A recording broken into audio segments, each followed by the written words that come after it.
Students come up to me all the time after taking a semester in philosophy. There ought to be a rule. You should not be able to talk about philosophy unless you've had more than a semester of philosophy. If you haven't had any, that's fine. Talk away. But if you've had a semester, you are messed up. You'd be better off just not taking it at all. And they'll come up and they'll say things to me, and they've thought these things out. And I'm on the campus to talk about these issues and dealing with apologetics, and they want to catch me alone and ask me these questions, and they look at me and they say, I just wanted to ask you that if you believe in a God that is omnipotent and omnibenevolent, then how do you reconcile the issue of theodicy? To which I respond, took a semester of philosophy, right? Well, yes, how did you know? Because if you hadn't, you'd have just said, listen, God's so powerful and so good, how come bad stuff happens?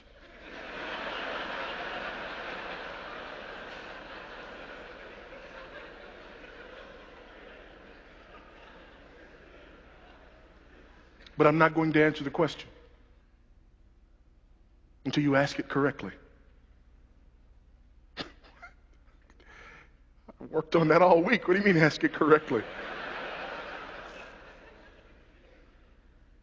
You're not asking the question properly. What do you mean ask the question properly? It's my question. You can't tell me how to ask my question. I will answer your question when you ask it properly. How do I ask it properly? Here's how you ask that question properly. You look me in my eyes and you ask me this. How on earth can a holy and righteous God know what I did and thought and said on yesterday and not kill me in my sleep last night? You ask it that way and we can talk. But until you ask the question that way, you don't understand the issue.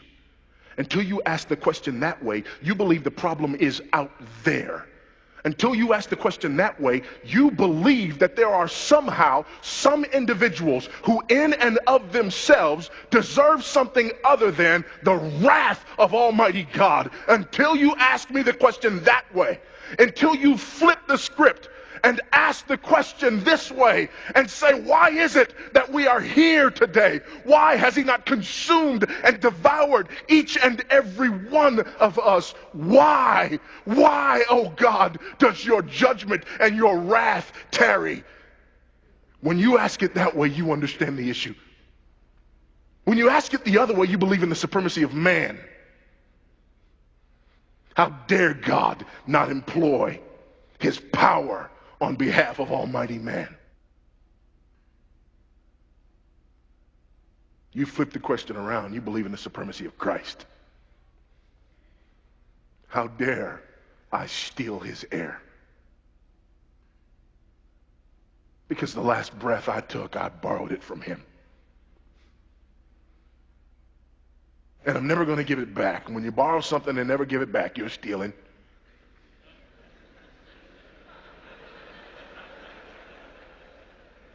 Some of you need to take a moment and get right now.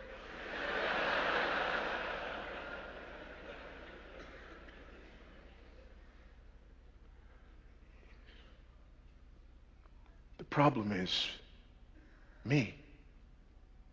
The problem is the fact that I do not acknowledge the supremacy of Christ in truth. The problem is I start with me as the measure of all things. The problem is I judge God based upon how well he carries out my agenda for the world. And I believe in the supremacy of me in truth. And as a result, I want a God who is omnipotent but not sovereign. If I have a God who is omnipotent but not sovereign, I can wield his power. But if my God is both omnipotent and sovereign. I am at his mercy.